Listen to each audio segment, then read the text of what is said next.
All right, good people. Here we go. Last video. We're dealing with improper integrals that get created whenever there's infinite behavior. So, as we read number 5 here, we're reminded that if the function is continuous on a closed interval, except for at some x value, which they're calling c, where there's an infinite discontinuity, where there's a vertical asymptote, then we can break apart the integral into pieces and then find each individual thing. So kind of the same idea that we used when we had infinite behavior on the left and the right. We broke it up into pieces. So that's what we're going to do here. So the problem is that there's an infinite discontinuity. There's a vertical asymptote somewhere, but it's not at -1. It's not at +1. It's actually at 0, because if I were to substitute 0 into this function, then we get 1 over 0, and that leads to that. Okay, so this is telling me we can break it apart from -1 to 0 of 1 over x natural log of x. I'm sorry, 1 over x dx plus the integral from 0 to 1 of 1 over x dx. Now, where's the problem? The problem is at 0, so then this is really the limit as b approaches 0. And I'm going to make a correction here because in the last video, I broke it up into the values. But remember, b is an endpoint, right? So that means I'm getting closer and closer to b from the left side. Because if you think about it, the first integral is telling me from -1 until b. So if I'm getting closer to b, I'm getting closer to b from the left side. Well, that's going to be, or in this case, 0. I'm getting closer to 0 from the left side. But as I look at this other one, this is talking about from 0 to 1. Well, if I get closer to 0, it's going to be from the right side. So technically, I should be doing this. This is technically a right-sided limit. The second one is. And the first one was a left-sided limit. So in a little bit, I'm going to go back and correct the notation of the previous one. Because we said a was approaching 0. Well, that's true. And more specifically, it's approaching 0 from the left. Why? Because this interval of the integral starts from a to 2. I'm getting closer to a from the left side. I'm getting closer to 0 from the left side. So I really should have done that, and I apologize for leaving that out. Technically, it is approaching from the left. Now, when I evaluate it, I still just substitute 0 into the formula and go from there. Same thing here. One is from the left side, one is from the right side. Now, let's take the antiderivative. So the antiderivative of 1 over x would be the natural log of x. The natural log of the absolute value of x, to be precise. And we're taking the limit, and I need to evaluate it from b to -1 as b approaches 0 from the left.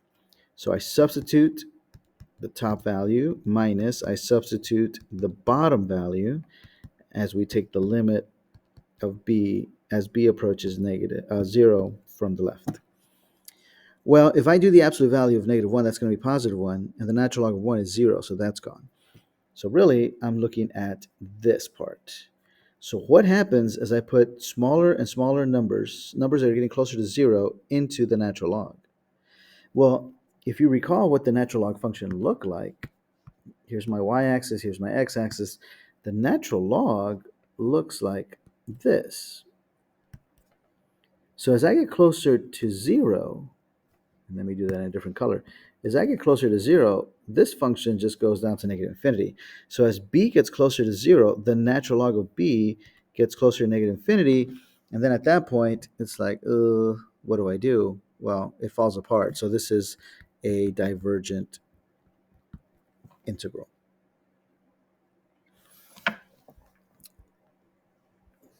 So what was the big idea here? The big idea is sometimes the issue with the infinite behavior occurs not at the lower endpoint, but not at the upper endpoint, but somewhere in between. If that's the case, break it up into little pieces so that you can work with that.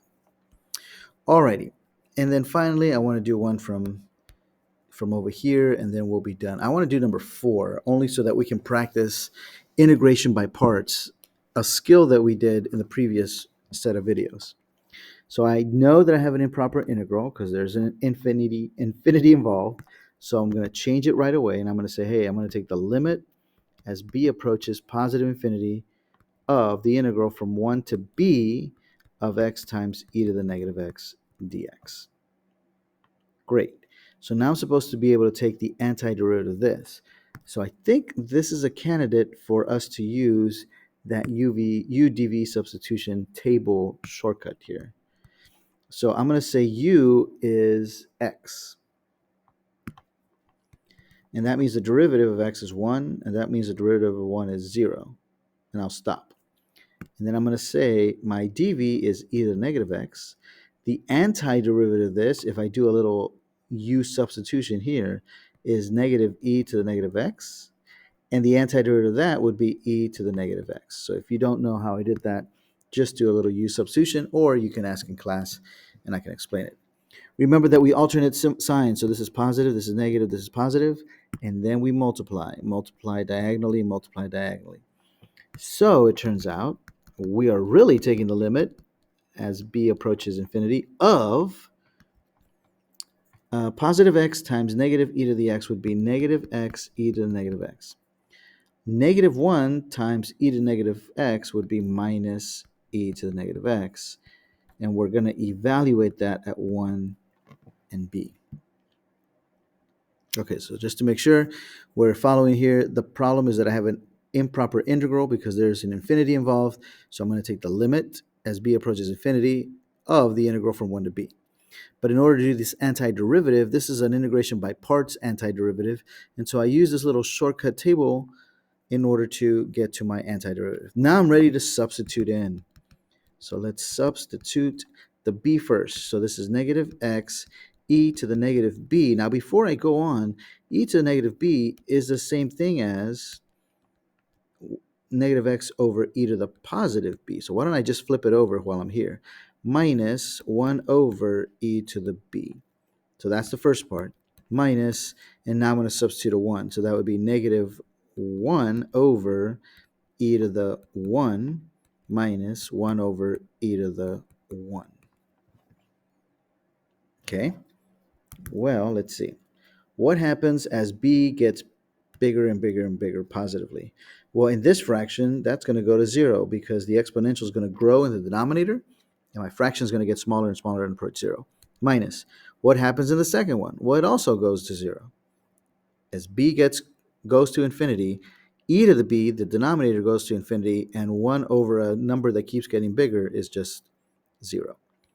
Now here I have to be careful because I have a subtraction and I have minuses. So why don't I just say plus 1 over e plus 1 over e, and I believe that's 2 over e, and this is a convergent improper integral. Again, we use limits when we have infinite behavior because we can't plug in infinity. Like notice I didn't plug infinity in here. That's not possible because infinity is a number. But I can analyze what's going on as b gets closer to infinity. As my numbers get bigger and bigger and bigger here, the whole fraction goes to 0. And so we use the limit whenever we have improper integrals. Improper integrals are whenever we have infinite behavior. Infinite behavior could be because I have infinities at the endpoints, or it could be because we have vertical asymptotes in the interval that we're talking about. We'll come back together in class and we'll practice more of this improper integral business.